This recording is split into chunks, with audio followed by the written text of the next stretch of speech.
안녕하세요. 영농가 날씨의 한희경입니다. 오늘도 미세먼지 때문에 답답한 하루였습니다.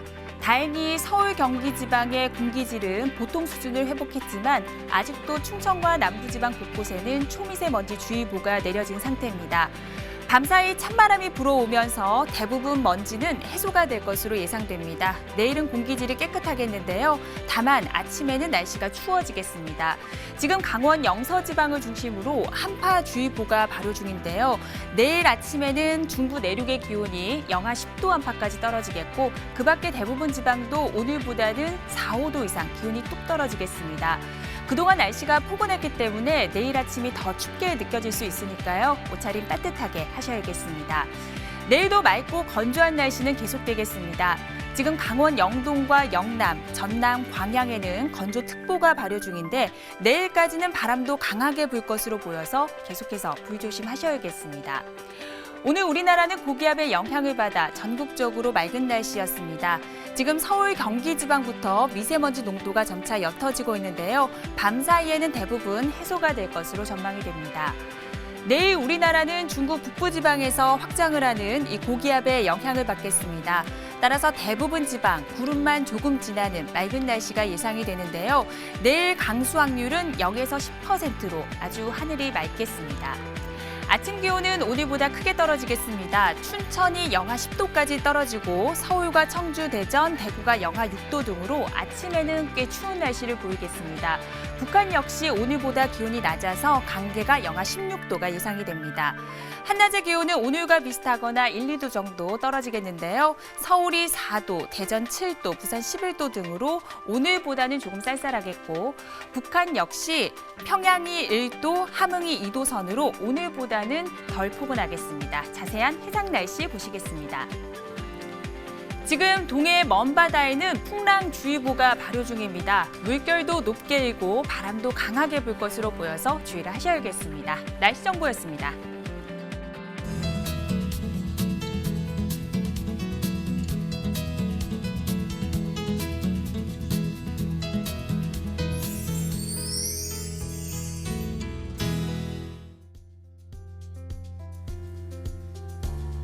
날씨를 알면 농사가 보인다. 영농가 날씨 오늘은 농촌진흥청의 김창수 지도사와 함께 날씨와 영농에 관한 이야기 나눠보도록 하겠습니다. 안녕하세요. 네, 안녕하세요. 오늘 낮 동안에 영향을 주던 미세먼지는 밤이 되면서 조금씩 해소가 되고 있습니다. 대신 날씨는 점점 더 건조해지고 있는 상황인데요. 먼저 이 시각 기상특보 상황부터 알아보도록 하겠습니다. 지금 강원 영서지방을 중심으로는 한파주의보가 내려졌습니다. 밤사이 중부 내륙지방의 기온이 영하 10도 안팎까지 뚝 떨어질 것으로 보여서 내일 아침에는 추위에 대한 대비가 필요할 것 같습니다. 또 강원 영동지방에는 여전히 건조경보가, 그 밖에 강원도와 영남, 전남, 광양에는 건조주의보가 발효 중입니다. 내일까지는 바람도 강하게 불 것으로 보여서 화재 위험이 높으니까요. 불조심하셔야겠습니다. 한편 지금 동해 먼바다에는 풍랑주의보가 발효 중인데요. 동해 먼바다의 풍랑특보는 내일 새벽부터 조금씩 해제가 될 것으로 전망됩니다. 오늘 서울의 낮 최고 기온이 영상 7도까지 올랐습니다. 하지만 밤 사이에는 기온이 영하 6도까지 뚝 떨어질 것으로 전망이 됩니다. 이렇게 일교차가 크게 벌어지는 날씨에는 무엇보다도 냉해 피해에 대한 대비가 필요할 것 같은데 어떻습니까? 네, 맞습니다. 시설하우스 농가에서는 야간 온도 하강에 따른 냉해 피해를 입지 않도록 주의를 하셔야 합니다. 작물별로 다소 차이가 있겠습니다만 일반적으로 과체류는 12도씨, 엽체류는 8도씨 이상이 유지되어야 하고요. 일교차에 의해서 시설 내에서 안개가 발생하지 않도록 측장과 천창에 대해서 신경을 써 주셔야 됩니다. 네, 설 명절이 코앞으로 다가오면서 소비자들도 그리고 농가에서도 많이 분주한 모습인데요. 올해 과일 수급 상황 어떤지 궁금한데요. 네, 과일의 경우는 평년보다는 소폭 가격이 상승할 것으로 전망을 하고 있습니다. 사과, 배의 경우 지난해 빈번한 이상기후로 인해서 대과 비중이 많이 줄어든 상황이지만 명절 수급에는 무리가 없을 걸로 판단됩니다. 네, 말씀하신 것처럼 작년에는 이 날씨 때문에 배 농가에서도 많은 피해가 있었다고 합니다. 사실 우리나라 배는 세계 수준의 품질을 자랑하고 있잖아요. 우리나라의 배는 풍부한 단맛과 우수한 품질로 세계 최고라 할 수 있습니다. 네, 그렇다면 배가 잘 자랄 수 있는 생육 적정 온도 어떻게 되는지 알려주시죠? 예, 배는 연평균 기온이 7도씨 이상이면 재배가 가능한데요. 구체적으로 생육 조건을 한번 살펴보겠습니다. 피해나 품질 저하 등을 고려를 할 때 배 주산지의 평균 기온은 대체로 11에서 15도씨 정도입니다. 생육 기간인 4월에서 10월 정도의 평균 기온은 18도씨에서 20도씨 내외이고요. 성숙기인 9월과 10월의 평균 기온은 16에서 20도씨에 분포하고 있습니다. 또한 우리나라의 배 재배 지역의 겨울철 최저 기온은 영하 20도 정도입니다. 네, 배의 생육 온도에 대해서 알아봤습니다. 그렇다면 배는 어디에서 많이 생산되는지도 궁금한데요. 예, 전국이 배 재배 산지라고 해도 과언이 아닐 정도예요. 전국 곳곳에서 재배가 되고 있습니다. 지난해 통계청이 발표한 재배 면적을 보면은요, 총 1,303헥타르에서 재배가 되고 있습니다. 그중에 전라남도가 2,330헥타르로 가장 높고요. 뒤를 이어서 충청남도가 2,057헥타르, 경기도가 2,018헥타르를 재배하고 있습니다. 이어서 주산지별로 재배 면적을 한번 살펴보겠습니다. 많은 분들이 예상을 하고 있을 것 같으신데요. 전남 나주가 1,992헥타르로 가장 많이 재배를 하고 있습니다. 이어서 충남 천안이 1,078헥타르를, 경기도 안성이 946헥타르를 재배하고 있습니다. 뒤를 이어서 경북 상주와 경남 진주 등에서 많이 재배되고 있습니다. 네, 배 하면 나주배를 떠오르시는 분들이 많으실 것 같은데요. 역시 전남 나주와 충남 천안에서 배 생산량 1, 2위를 차지하고 있었습니다. 앞서 잠시 말씀드렸지만 나주와 천안을 포함한 전국 배 농가에서는 작년의 날씨 때문에 상당히 고생을 하셨다고 들었습니다. 네, 다른 작물들도 지난해 마찬가지였겠습니다만 배 농가들도 이상기후에 의해서 많이 어려웠던 한 해였습니다. 작년 4월에 예상치 못했던 꽃샘추위로 인해서 수정 불량이 발생을 했고요. 여름철에는 기록적인 폭염으로 인해서 대과 생산에 차질을 미쳤습니다. 과비대기에 찾아온 태풍 솔릭으로 전남과 경남 지역에서는 낙과 피해도 상당히 컸습니다. 네, 그럼 여기서 당시 꽃눈의 동해 피해가 심했던 작년 4월의 충남 천안의 기온 변화를 자세하게 살펴보도록 하겠습니다. 지난해 봄은 평년보다 기온이 높아 벚꽃도 일찍 만개했었습니다. 특히 4월 3일에는 24.3도까지 기온이 올라가면서 거리에는 반팔을 입고 다니는 사람들도 눈에 띄었는데요. 4월 6일에는 3도로 기온이 뚝 떨어지더니 4월 8일에는 영하 2.2도를 기록하면서 유례 없는 꽃샘추위가 찾아왔습니다. 네, 이처럼 꽃이 피는 시기에 갑자기 추위가 찾아오면 주로 어떤 피해를 입게 되나요? 그렇죠. 벚꽃이 냉해를 당하게 되면 암꽃에 씨방이 얼게 됩니다. 이때 수정이 힘든 데다가 열매를 맺어도 발육이 부진하거나 기형이 되기 쉽습니다. 생육 단계별로 구체적으로 살펴보겠습니다. 발화기에는 영하 9도, 백례기에는 영하 3도, 꽃이 피는 개화기와 만개기에는 영하 2도씨에서 30분 정도만 노출이 되게 돼도 냉해 피해를 입게 됩니다. 작년 봄의 경우 예년보다 포근한 날씨가 이어지는 데다가 갑작스럽게 발생한 이상 저온으로 꽃 암술이 고사하거나 꽃봉오리가 흑색으로 변하는 현상이 발생을 했는데요. 특히 천안의 동면과 성남, 성황 등 5개 지역 86헥타에서 화총당 꽃 봉오리 7개에서 8개 중에 5개, 6개 정도가 피해를 입게 되어서 70% 내지 80% 수정 능력을 상실하게 되었고, 이로 인해서 착과가 줄고 품질이 저하하는 피해가 있었습니다. 그럼 지난 봄 배의 냉해 피해에 대해서 농촌진흥청의 배연구소 최준호 박사님과 함께 자세한 이야기 나눠보도록 하겠습니다. 박사님 안녕하세요. 네, 안녕하세요. 네, 반갑습니다. 농촌진흥청 최진호입니다. 네, 최준호 박사님 반갑습니다. 작년 봄에 정말 매서운 꽃샘추위 때문에 전국 배 산지에서 많은 피해가 있었다고 들었습니다. 당시 피해 규모 어느 정도였습니까? 예, 한국농촌경제연구원 발표에 의하면 배 재배 면적이 2017년보다 5% 감소하고 또 봄 개화기 냉해 및 폭염 등 전반적인 기상 악화로 단위 면적당 수량도 18% 정도 줄어들어 2018년 작년 배 생산량은 그 전년보다 22% 정도 적은 20만 8천 톤 수준으로 추정하였습니다. 네, 이런 이상 기온이 발생한 특별한 이유는 어디에 있습니까? 최근 들어 더 자주 이런 이상 기상 현상이 발생하는 것 같습니다. 봄철 늦서리는 과수 재배 농가에 치명적인 피해를 끼칠 수 있는데요. 아쉽게도 이 같은 피해는 또 있을 수도 있습니다. 최근 지구 온난화 현상으로 과수 개화기가 점점 앞당겨지고 있고 기상 관측 자료에서도 100년간 그 개화가 빨라지고 있다고 보고하고 있습니다. 개화기 이상 기상에 의한 저온 현상으로 과수 늦서리 피해 가능성은 점점 증가합니다. 이런 이상 기상에 의한 농가의 경제적 피해를 최소화하기 위해 정부에서는 농작물 재보험 제도를 실시하고 있습니다. 네, 개화기 이상 기온이 점점 더 증가할 수 있다고 하니까 걱정이 아닐 수가 없는데요. 그렇다면 대비는 어떻게 피해를 해서 피해를 줄일 수 있을지 그 점도 짚어주시죠. 예, 여러 가지가 있지만 물이 어는 동안에는 온도가 0도 이하로 내려가지 않는 원리를 이용하여 백꽃망울이 머금은 상태에서 물을 뿌리는 살수 방법이 있습니다. 물의 양이 충분하고 살수 장치가 완비된 과원에서 과수원 온도가 0도 이하가 되면 살수하고 일출 이후에 중단하는 방법입니다. 뿌려준 물방울들이 꽃망울을 감싸고 피막을 이루면서 얼어 이 얼음막 속의 꽃들을 보호해 줌으로써 꽃망울이 보호를 받는 것입니다.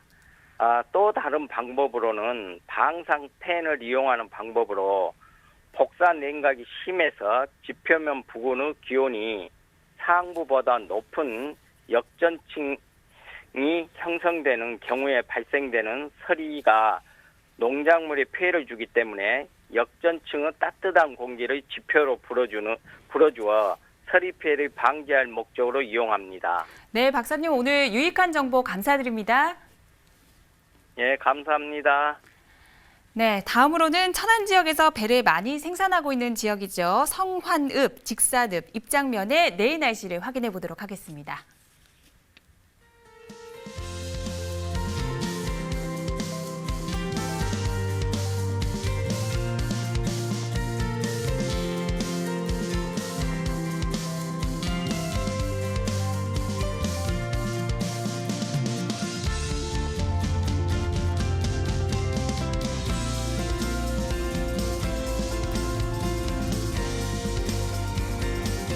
우리나라에서 배가 재배되기 시작한 것은 삼한시대로 추정하고 있습니다. 1454년에 편찬된 세종실록 지리지에서 진상품으로 기록되면서 시작이 됐는데요. 이때 등장하는 배가 바로 나주배입니다. 전라남도 나주는 호남 내륙권의 전형적인 대륙성 기후를 나타내고 있습니다. 이 때문에 사계절의 변화가 아주 뚜렷하게 나타나는데요. 태양의 남중 고도가 높아서 순 복사량이 아주 풍부한 지역이기도 합니다. 나주의 연평균 기온은 13.5도인데요. 1월의 평균 기온은 1.2도, 8월의 평균 기온은 26.3도를 기록하고 있습니다. 연평균 강수량은 1367.8mm로 비교적 다우 지역에 속하고 있습니다. 지도사님, 옛부터 나주배가 이렇게 인정받는 이유 어디에 있을까요? 네, 일반적으로 배는 기온에 따라서 배의 모양이나 맛에 차이가 나기 마련입니다.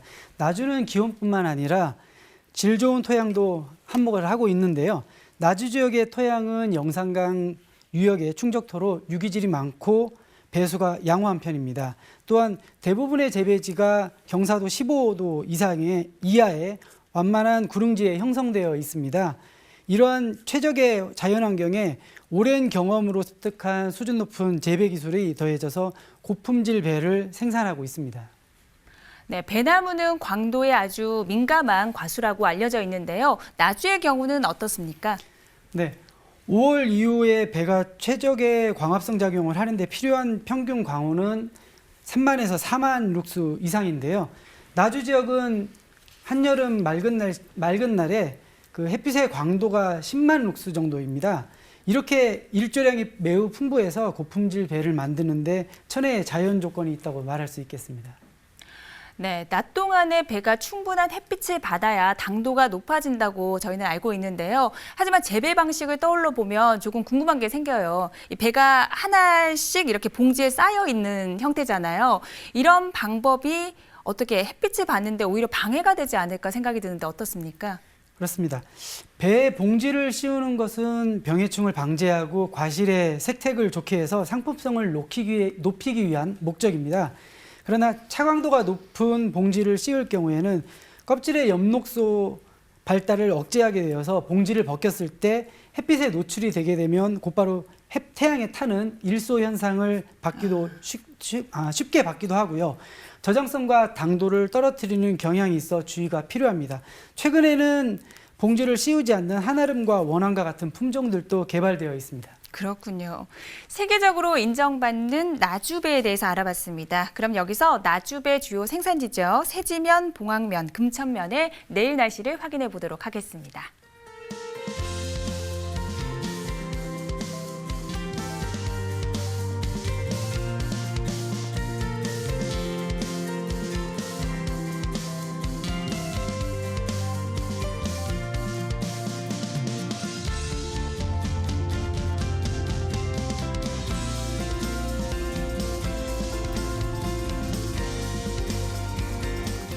네, 올해 농사를 준비하기 위해서 요즘 배 농가에서는 가지치기가 한창이라고 들었어요. 그렇습니다. 동계전정은 빛과 바람의 통행을 좋게 해서 병해충의 발생을 적게 하고요. 나무의 크기를 조절하기도 하고 결과지를 확보하는 등 배 재배에 있어서 관리의 능력을 높이는 방법 중에 하나입니다. 무엇보다도 생산비를 절감할 수 있고요. 생산 수량과 품질에 미치는 영향이 크기 때문에 아주 중요한 작업입니다. 네, 전정을 통해서 젊음을 유지할 수 있게 만들어준다는 점이 굉장히 흥미로운 부분인데요. 배를 재배하는 데 있어서 조심해야 되는 병해충이 있다면 어떤 게 있을까요? 네, 지난해에는 화상병이 많이 발생을 했는데요. 경기도 안성과 충남 천안 이외에도 강원도 평창과 원주 지역에서 발생을 해서 긴장이 고조되기도 했었습니다. 과수의 구제역이라고도 불리울 정도로 무서운 화상병은 사과와 배 같은 장미과 식물의 잎과 꽃, 가지, 줄기, 열매에 화상을 입은 듯하게 조직을 검게 만드는 세균성 질병을 말합니다. 화상병은 지난 2015년 처음 발생된 이후 해마다 늘고 있는데요. 작년에는 45.8헥타가 발생해서 58농가에 피해를 입혔습니다. 아직 치료 약제가 없기 때문에 의심 증상이 있을 경우에는 시군 농업기술센터에 반드시 신고를 하셔야 됩니다. 이어서 확진 시에는 발생주 중심으로 반경 100m 이내의 과수를 땅속에 매몰시켜야 하는 만큼 재배 농가에 지속적인 관심이 필요하겠습니다. 네, 아직 치료 약제가 없다고 해서 걱정이 되는데요. 화상병의 예방 방법 따로 있을까요? 사실 화상병은 감염된 식물에서 흘러나오는 점액, 세균 점액이 비바람 등에 섞여서 전파가 되거나요. 꿀벌과 같은 곤충들에 의해서 전파되기도 합니다. 특히 작업을 하는 전정 가위 등에 세균 점액이 묻어서 전파가 되는 경우도 있으니까요. 과수원에서는 사용하는 농기구를 철저하게 소독하는 것이 중요하겠고요. 화상병이 발생한 과수원에서는 생산된 과수의 이동이 없도록 주의를 하셔야 되겠습니다. 네, 철저한 예방과 관리로 피해가 없었으면 좋겠습니다. 사실 우리나라 배가 세계 품질을 자랑하고 있지만 아쉽게도 국내 소비는 줄어들고 있다고 들었습니다. 맞습니다. 비교적 큰 과일을 좋아하지만 한 번에 다 먹지를 못하는 탓에 껍질을 깎아야 하는 불편함도 있고요. 가족 수들이 줄어들면서 소비가 줄어드는 것도 한몫하고 있습니다. 최근에는 껍질째 먹는 배가 개발되기도 했는데요. 농가에서는 지베렐린 처리 없이 적당한 배의 크기를 조절하거나 품질 높은 배를 많이 생산하도록 자체적으로 하고 있으니까요. 다시 소비가 늘 것으로 기대를 하고 있습니다. 네, 부디 이 같은 노력이 농가에 다시 활력을 줄 수 있었으면 좋겠습니다. 오늘은 명품 과일, 배에 대해서 자세히 알아봤습니다. 도움 말씀 주신 김창수 지도사님 감사드립니다. 네, 감사합니다. 네, 현재 강원 영서를 중심으로는 한파주의보가 발효 중입니다. 내일 아침에는 기온이 뚝 떨어지면서 추워질 것으로 보이니까요. 옷차림 따뜻하게 하셔야겠습니다. 저희는 내일 저녁 8시 30분에 다시 찾아뵙겠습니다. 고맙습니다.